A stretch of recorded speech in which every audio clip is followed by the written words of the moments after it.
বেরিয়ে যান যদি আপনার মনে হয় যে আপনি ভারতের সংবিধান থেকে সেকুলারিজম ওয়ার্ডটাকে সরিয়ে দিতে হবে। সেকুলারিজম কোনোদিন আমাদের ভারতবর্ষ ছিল। চ্যানেল ঘৃণা ছড়াচ্ছে সেকুলারিজম শব্দ নিয়ে।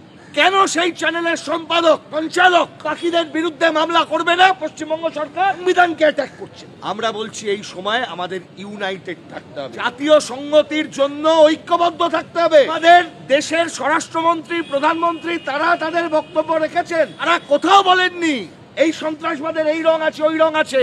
ইন্টেলিজেন্স ফেলিয়ার হয়েছে, তদন্ত হবে, কিন্তু যারা এই ঘৃণা ছড়াচ্ছে তারা কি জাতীয় স্বার্থে কথা বলছেন? আমি বলছি ইমিডিয়েটলি শুভেন্দু অধিকারী সহ যারা এই ধরনের ঘৃণ্য আক্রমণের ঘটনায় নানা রকম ঘৃণা ভাষণ দিচ্ছেন, বিভাজনের রাজনীতি ছড়াচ্ছেন, এদের বিরুদ্ধে কেন্দ্রীয় এজেন্সিকে এই তদন্ত করতে হবে। কোথায় গেল এনআইএ?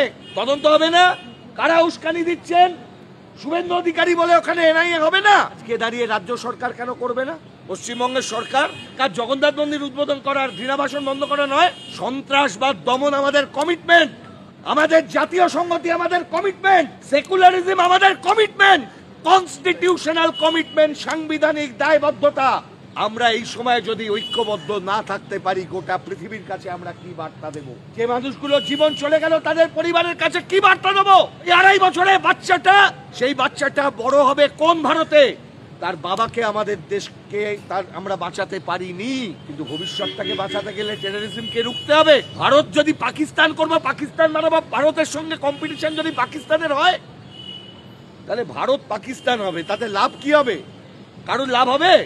পাকিস্তান কি করতে পেরেছে, ভারত কি করতে পেরেছে? আমাদের কম্পিটিটর নিশ্চয়ই পাকিস্তান নয়। কিন্তু আমাদের এইটাই হচ্ছে দুর্ভাগ্য, আজকের দিনে দাঁড়িয়ে এই রকম ঘৃণার পরিস্থিতি, মিথ্যা ভাষণের পরিস্থিতি, ফেক নিউজের পরিস্থিতি তৈরি করে মূল যে কাজ সন্ত্রাসবাদ দমন, কারা ছিল মাথা, কে ছিল ওই লোকটা, এই তদন্ত, তাকে আমরা এগোতে পারছি না। আমি আপনাদের কাছে অনুরোধ করব, জাতীয় সংহতি রক্ষার্থে, ধর্মনিরপেক্ষ ভারতের সংবিধানকে রক্ষা করতে, সন্ত্রাসবাদের বিরুদ্ধে চূড়ান্ত পদক্ষেপ গ্রহণ করতে হবে।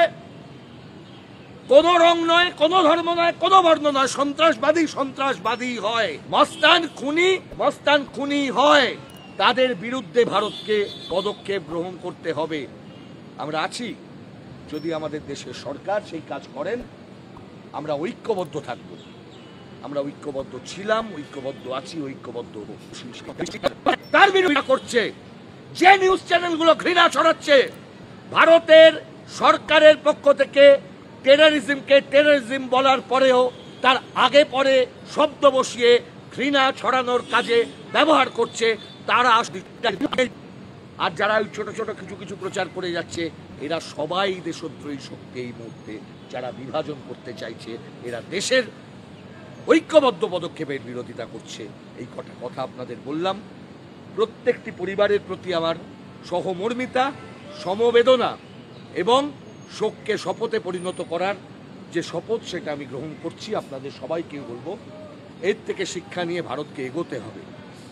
আমাদের ভবিষ্যৎ আমাদের সংবিধানের দ্বারা সুরক্ষিত। আমাদের ভবিষ্যৎ যারা আমাদের দেশকে ভাঙতে চাইছে, আমাদের মতকে ভাঙতে চাইছে, আমাদের ঐক্যকে ভাঙতে চাইছে, তাদের হাতে কোনোদিন সুরক্ষিত নয়।